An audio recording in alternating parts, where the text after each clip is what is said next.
often called the holy grail of porno spoofs. The porno spoof so rare that many people even deny its existence. And let it be known that that is the only thing it has in common with the Holy Grail, whereas the real Holy Grail can give you eternal life. This Holy Grail is more likely to make this happen to you.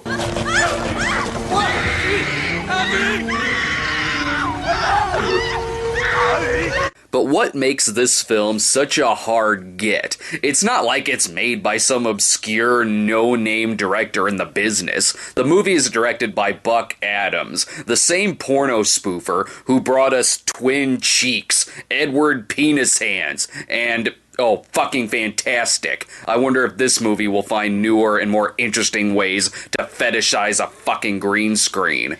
In making Super Hornio Brothers, the filmmakers went through an even bigger headache than playing Paper Mario. Sin City Entertainment financed the project at first, then dropped out, until Midnight Video put their cash in for the film to be finished, on the condition that the 37-page script be turned into 2 movies. Jesus Christ, imagine if that happened to someone like Michael Bay, a director who needs 37 pages for 2 minutes. Also, the 3-day shooting schedule was cut down to 2 days. That's pornography, where even the shooting schedules prefer to be circumcised.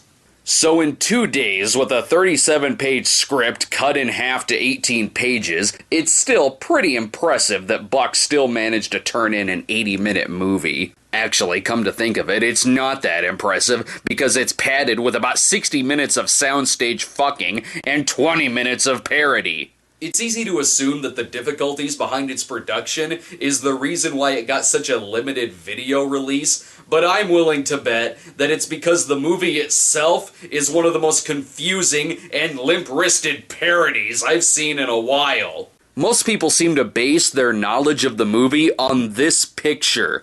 Newsflash, that picture is not actually from the film.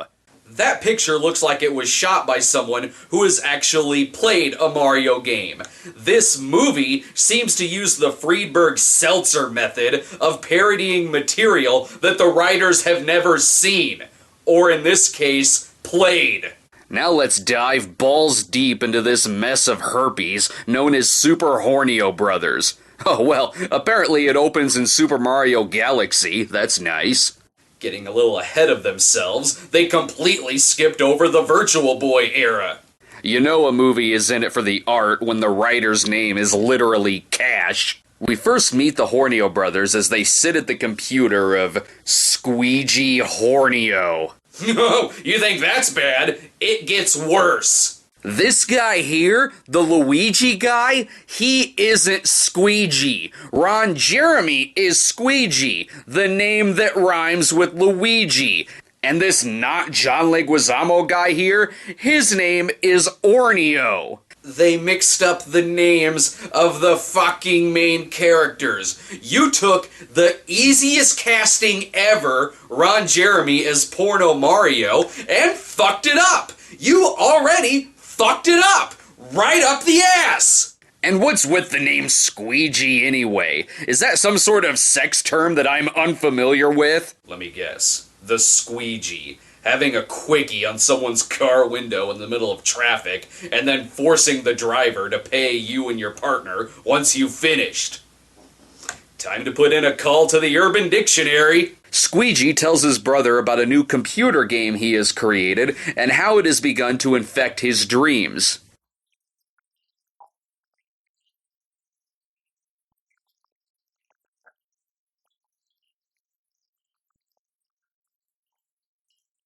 Oh, imagine if they got the $5 extra from the original production company. They totally could have showed all of that, instead of just explaining it. Squeegee and Hornio begin to daydream about all the possibilities that could come their way if their new game takes off.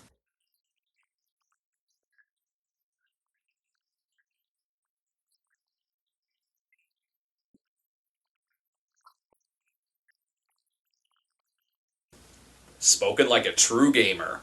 But before any of that can happen, the two of them are magically sucked inside of their computer. Yeah, because the first time I played Super Mario Brothers, the first thing I thought to myself was, gee, this sure is a ripoff of Tron.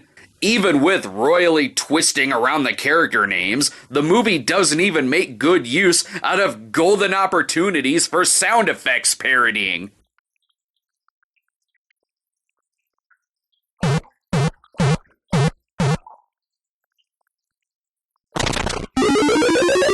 You see, this is how you make a fucking porn parody.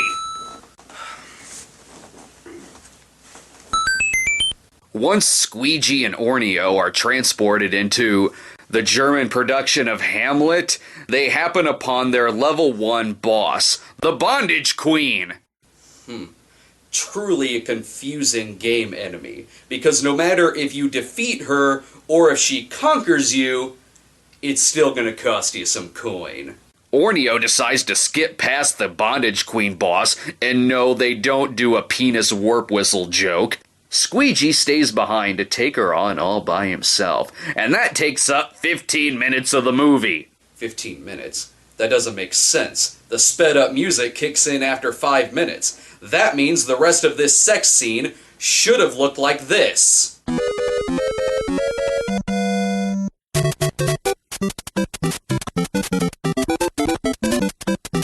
Meanwhile, Hornio flies through the Johnny Mnemonic game and meets up with, a homeless man they probably pulled off the street for this movie.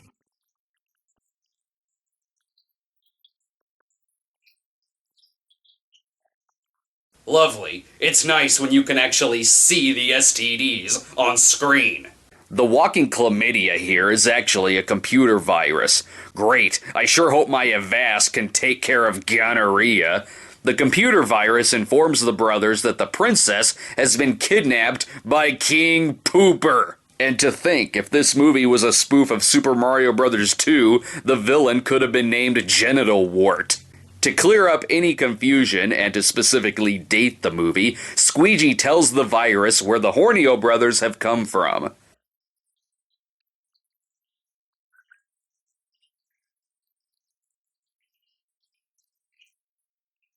Oh, now who doesn't love 1993? There was In Living Color, UB40, and all the Crystal Pepsi you could ever ask for. Also, let's not forget that the virus himself must love 1993 because he talks like Ren from Ren and Stimpy.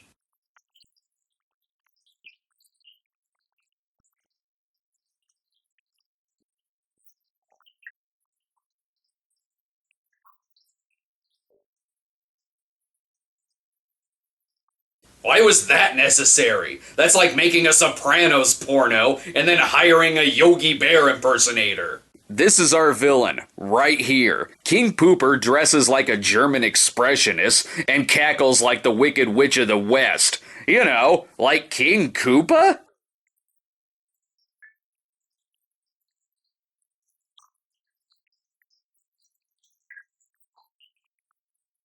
Wait a minute, I recognize this mug. Let me just add this and one of these, a little of this. Fuck me, it's Beaver. Yep, that's Buck Adams himself. He likes to fuck the audience behind and in front of the camera. While Squeegee and Hornio look on, King Pooper fucks some random girl in front of the princess.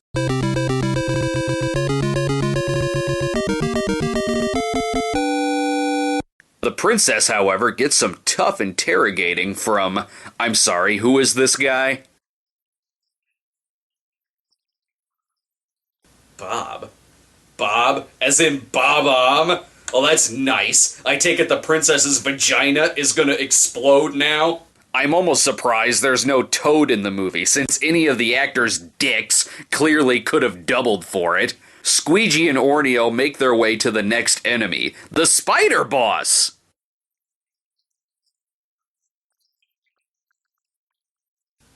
Jesus, Ron, you could at least pretend to care that you're in this movie. Oh well. Even when Ron Jeremy half-asses a performance, it still makes me feel inadequate. Our heroes make it past the Spider Boss by making the two villains fuck each other? Well shit, I've never tried that strategy before. If only I could get the Hammer Brothers to fuck each other with their own tools, then I could easily get the music box from the treasure chest! Yes, I know the music box is the worst weapon, but the music is really soothing. In order to save the princess, Squeegee and Hornio must choose the right door, in what I can assume is the hallway in the Midnight Video offices.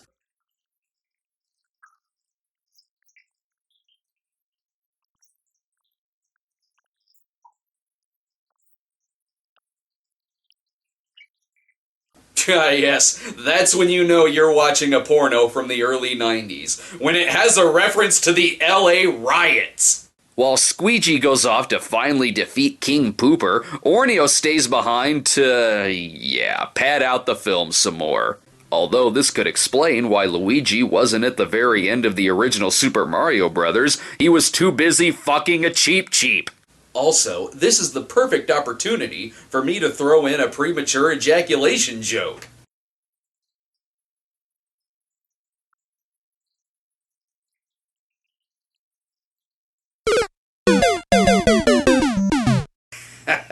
I just made the movie 20 minutes shorter.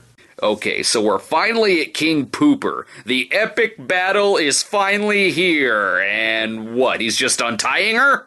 The only way this fight would be any easier is if he was wearing a tanuki suit. And that makes sense. His dick is already a statue.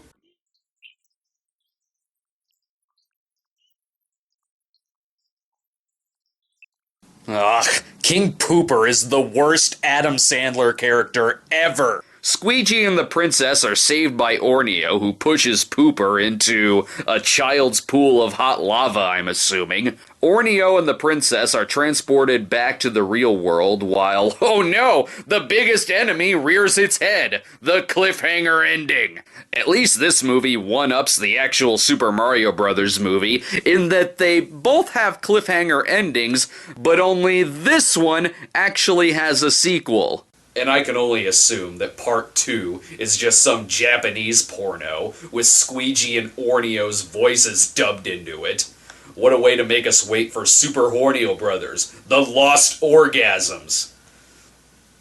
Alright, I'm fucking tapped out on the Mario references. Thanks, guys! That sand was the pits!